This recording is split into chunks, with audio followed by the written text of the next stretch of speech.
எல்லோருக்கும் வணக்கம். நம்ம இன்னைக்கு இந்த பதிவில் பார்க்கக்கூடிய செய்தி என்னன்னு பார்த்தீங்கன்னா, இதுவும் ரொம்ப முக்கியமான விஷயம், நல்ல செய்தி.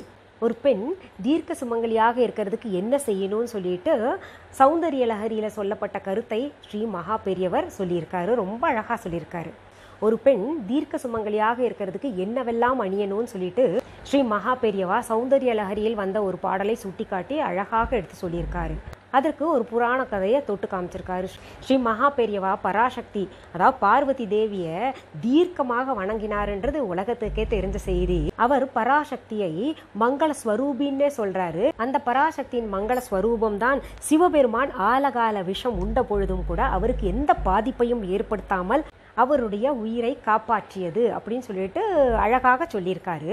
ஸ்ரீ மகா பெரியவருக்கு இதுவும் தெரியும். அதாவது சிவபெருமான் தான் இந்த உலகத்தையே நடத்திக்கிட்டு இருக்காரு, இந்த உலகத்தை இயக்கி கொண்டிருக்கிறார், அவர் தான் உருவாக்கினார், எல்லாமும் அவரே தெரிஞ்ச பின்னாடியும் அவர் பராசக்தி தாயின் மீது மிகுந்த அன்பும் பக்தியும் கொண்டிருந்த காரணத்தினால அவர் இப்படி சொல்லியிருக்காரு.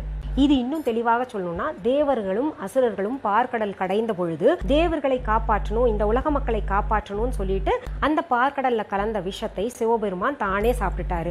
அதை உணர்ந்த பார்வதி தேவி உடனே என்ன பண்ணாங்க, சிவபெருமானுடைய கழுத்துல கைய வச்சுக்கிட்டு அந்த விஷம் கீழே அவர் உடம்புக்குள்ள இறங்காமல் அதை தடுத்து நிறுத்தினார்கள். பிறகு அந்த விஷம் பார்த்தீங்கன்னா அமிர்தமாக மாற்றினார்கள்னு சொல்லிட்டு புராண கதைகள் சொல்லுது. இங்கே ஒரு விஷயத்தை கவனிக்கணும். பராசக்தி தாய் ஏன் அவசரமாக போய் சிவபெருமானுடைய தொண்டையை பிடித்தாருன்னா, சிவபெருமானுடைய வயிற்று பகுதி தான் உலகம்.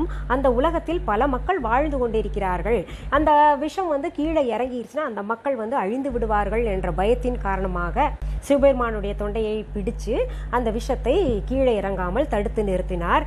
அதனால் மக்களுக்கும் தன்னுடைய மாங்கல்யத்துக்கும் எந்த பாதிப்பும் ஏற்படாமல் பார்த்து கொண்டார்னு சௌந்தரிய லஹரியில ஒரு பாடல்ல ரொம்ப அழகாக சொல்லப்பட்டிருக்கு. அந்த மங்கள ரூபினி பராசக்தி தாயுடன் இணைந்திருப்பதாலே சிவபெருமான் மங்கள ஸ்வரூபியாக காட்சியளிக்கிறார்னு சொல்லியிருக்காங்க அந்த பாடல்ல.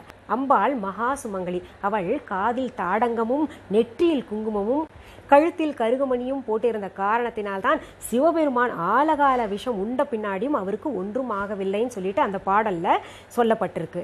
இங்கே தாடங்கம்ன்ற சொல் புழக்கத்துல இல்லாத காரணத்தினால உங்களுக்கு எல்லாம் இதோட அர்த்தம் தெரியாமல் இருக்கலாம். அதாவது காதில் அணியக்கூடிய அணிகலனுக்கு தான் தாடங்கம்னு பேரு. கழுத்தில் கருகமணின்னு சொல்லியிருக்காங்க. இப்போ பார்த்தீங்கன்னா இந்த தாலி அணியக்கூடிய கலாச்சாரம் அவரவர்களுடைய பண்பாட்டிற்கு ஏற்றவாறு மாறிக்கிட்டு இருக்கு. இப்போ பார்த்தீங்கன்னா இந்த தென்னிந்தியாவில் தாலி ரொம்ப முக்கியமான, தாலி கட்டுறது, மஞ்சள் கயிறில் தாலி கட்டுறது, இல்லாட்டி பொன்னால் செய்யப்பட்ட தாலியை போட்டுக்கிறது, இதெல்லாம் பிரசித்தி. இப்போ வடநாடுகளில் பார்த்தோம்னா உங்களுக்கு கருகமணியைத்தான் தாலியாக நினைக்கிறாங்க. அவரவர்களுடைய பண்பாடு கலாச்சாரத்திற்கு ஏற்பதான் பார்த்தீங்கன்னா பூஜை புனஸ்காரங்கள் செஞ்சாங்க, சுவாமிக்கு அலங்காரம் செஞ்சாங்க, வணங்கிக்கிட்டு வந்தாங்க. அந்த பாடல்லையே பார்த்தீங்கன்னா உன் தாடங்கம் செய்த மகிமை அம்மா அப்படின்னு சொல்லிட்டு பாடியிருக்காங்க. என்னன்னா பராசக்தி அணிந்திருந்த தாடங்கத்தினால்தான் சிவபெருமானுக்கு எந்த பாதிப்பும் ஏற்படவில்லை அப்படின்னு சொல்லியிருக்காங்க. அந்த காலத்துல இந்த காதில் அணியக்கூடிய தாடங்கம் பாத்தீங்கன்னா பனை ஓலையால செய்யப்பட்டிருந்தது. அந்த பனை ஓலையால செய்யப்பட்ட தாடங்கத்தை தான் பார்வதி தேவியார் அணிந்திருந்தார்னு சொல்றாங்க. அது காலத்திற்கு ஏற்ப அணிகலன்களாக மாறி இப்ப வைரத்தோடு அதெல்லாம் போட்டுட்டு வர்றாங்க. இப்ப கூட புழக்கத்துல பாத்தீங்கன்னா ஒரு சொல் இருக்கு, இந்த வைரத்தோடுன்னு சொல்லாம வைர ஓலைன்னு கூட சொல்லுவாங்க. ஏன்னா அந்த ஓலை அங்க பனை ஓலை பயன்படுத்தினதுக்கு இப்போ நிகராக இங்க வைர ஓலைன்னு பயன்படுத்திக்கிட்டு வர்றாங்க காதுல அணியக்கூடிய வைரத்தூட்டுக்கு. இப்போ நம்ம இங்க ஒரு விஷயத்தை கவனிக்கணும். ஸ்ரீ மகா பெரியவா இந்த பாடலை எதற்காக தொட்டு காமிச்சிருக்காருன்னா, அதாவது ஒரு பெண் தீர்க்க சுமங்கலியாக இருக்கணும்னா எப்பவுமே மங்கள ஸ்வரூபியாக காட்சி தரணும். திருமணமான பெண்கள் கட்டாயம் கழுத்தில் தாலி அணிய வேண்டும், நெற்றியில் குங்குமம் இட வேண்டும், காதில் அணிகலன்கள் அணிய வேண்டும். இத்தனை நேரம் நான் உங்ககிட்ட சொன்னேன் இல்லையா, இதை நான் ஆதாரமாக இப்போ படிச்சு காமிக்கிறேன், அதை நீங்களே பாருங்க. ஏன்னா ஒரு சிலர் என்ன பண்ணிக்கிட்டு இருக்காங்கன்னா தவறுதலான செய்தியை சொல்லிட்டு இருக்காங்க ஆதாரம் இல்லாம. அதாவது பார்வதி தேவியா நீங்க கை வச்ச காரணத்தினால குங்குமம் இங்க வைக்கணும்னு சொல்லிட்டு இருக்காங்க. அதாவது நான் சொன்ன செய்தியை தவறுன்றது மாதிரி சொல்லிக்கிட்டு இருக்காங்க. அதே சமயத்துல வைணவர்களாக இருந்தால் அவர்களுக்கு என்ன சொல்லப்பட்டிருக்குன்னா குங்குமம் இடணும்னு சொல்லப்படலை. கிருஷ்ண பரமாத்மாவுக்கு பிடித்த அஷ்டகந்த சந்தனம் இருக்கு இல்லையா, அது குங்கும நிறத்தில் தான் இருக்கும். அதாவது குங்கும நிறத்தில் அடர்த்தியாக இருக்காது, ஒரு மாதிரி செந்தூர நிறத்துல இருக்கும். அதை இந்த வெள்ளையா இருக்கும் இல்லையா சந்தனம், வெள்ளையிலையும் சந்தன கட்டி கிடைக்குது. அந்த கட்டி எடுத்துட்டு குழைச்சு அதை வரைச்சிட்டு இப்படி நாமம் இப்படி போடுவாங்க. இந்த அஷ்டகந்த சந்தனம் இருக்கு இல்லையா, அதை நீளமா ஒரு கீற்றாக வரைவாங்க. இங்கே பார்வதி தேவியார் தொட்டதுனால அங்கே குங்குமம் வைக்கணும்னு சொல்லிட்டு ஆதாரங்களோ சான்றுகளோ எங்கேயுமே கிடையாது. இதில் என்ன ஒரு ஆச்சரியம்னா, ஒரு சிலர் பார்த்தீங்கன்னா இல்லாத செய்தியை கூட இருக்குன்ற மாதிரி ரொம்ப தத்துரூபமாக பேசுவாங்க. தான் செய்யறது சரின்னு சொல்லிட்டு அதுக்காக வாதாடுவாங்க. அந்த வாதாடுற இதுக்கெல்லாம் நான் வரலைங்க, அவ்வளோ கீழே நான் இறங்க விரும்பல. இங்கே இதில் நான் பெரியவளா நீ பெரியவளான்ற போட்டிக்கெல்லாம் நான் வரல. சரியான செய்திகளை சொல்ல வேண்டியது என்னுடைய கடமை. அதனால் உங்களுக்கு சரியான செய்திகளை மட்டுமே நான் கொடுப்பேன். இதில் இன்னொரு செய்தியையும் சொல்கிறேன். சிவபெருமானை பார்வதி தேவி கிட்ட நெற்றி வகுட்டில் குங்குமம் வைக்கணும்னு சொல்லிட்டு சொன்னதை நான் படித்தேன். அதையும் நான் ஆதாரபூர்வமாக உங்களுக்கு படித்து காமிக்கிறேன்.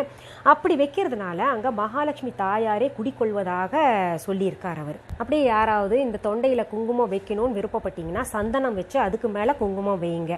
ஏன்னா நான் படித்ததில் தெரிஞ்சுக்கிட்டது, அதாவது சந்தனம் நம்ம உடம்புக்கு குளுமையை ஏற்படுத்தும். அந்த சந்தனத்தை தொண்டை பகுதியில் வச்சோம்னா ரொம்பவே நல்லது. பாருங்க, இப்போ நான் படித்து காமிக்கிறேன். அம்பாளை விட மங்கள வஸ்து இல்லை, சர்வ மங்கள மாங்கல்யே என்பார்கள். அவளுடன் சேர்ந்திருப்பதாலே பரமேஸ்வரும் மங்கள ஸ்வரூபியாகிறார். மங்களமே வடிவான அம்பிகை மகா சுமங்கலி. அவளுடைய சௌமாங்கல்யத்துக்கு எப்படி பங்கம் உண்டாக முடியும்? இதனால் தான் ஆலகால விஷம் சாப்பிட்டு கூட பரமேஸ்வரன் சௌக்கியமாகவே இருக்கிறார் என்று ஆச்சாரியால் காதில் தோடு, நெற்றியில் குங்குமம், கழுத்தில் கருகமணி இத்தியாதி மங்கள சின்னங்களெல்லாம் சுமங்கலி லட்சணம். இதில் அம்பாளுடைய தாடங்கத்துக்கு வருவோம். மங்கள சின்னமான தாடங்கம் அவள் காதிலிருந்து இறங்கக்கூடாது. அப்படியானால் பரமேஸ்வரன் எக்காலத்திலும் ஜீவிக்கத்தான் வேண்டும். இதனால் தான் அவர் ஆலகால விஷம் உண்டும் கூட அது அவரை பாதிக்கவில்லை.